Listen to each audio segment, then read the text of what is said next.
political leadership of the United States, do you think, has become just a symbolic political leadership, who happens to be President of the United States of America, but he is not accepted as United States of America President because he doesn't have that kind of credibility which other Bill Gates have got, or Zuckerberg has got, somebody else has got? Don't you think that's a change in American way of thinking? America is more an economic power, superpower, where American businessmen are talking on behalf of America rather than the presidential leadership of that country.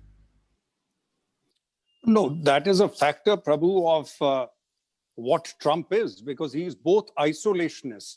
He's withdrawn from the alliance system. He went and lectured NATO countries. He literally walked out of a NATO summit. He walked out of the Trans-Pacific Partnership, which Japan was trying to create as a counter to China, the economic partnership of the Indo-Pacific. So on the one side, there's a contradiction there. He wants to make America great again by looking inwards, by bringing businesses back, by being isolationist, being anti-globalization, cutting off global supply chains, reducing commitments abroad.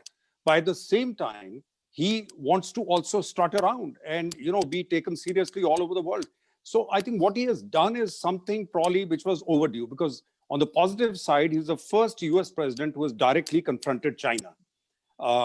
No other US president so openly and directly confronted the problem, which is the way China is rising and the way the Chinese influence has spread over the last 5 to 7 years, with President Xi also saying, having a dream of making China great again.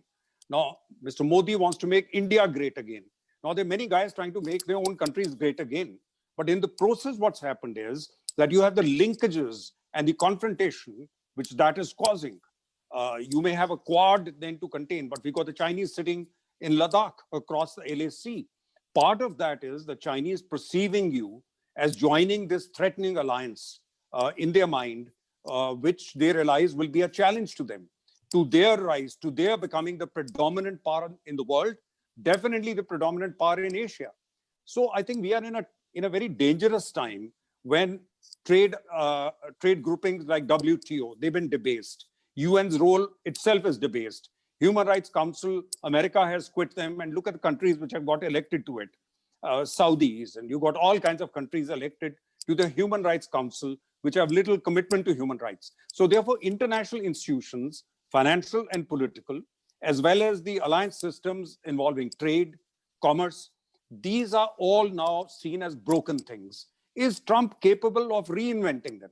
That is the only danger, that a Biden coming in will probably not change the overall approach, but will be able to carry other partners along to reform them or realign them or bring about new compact.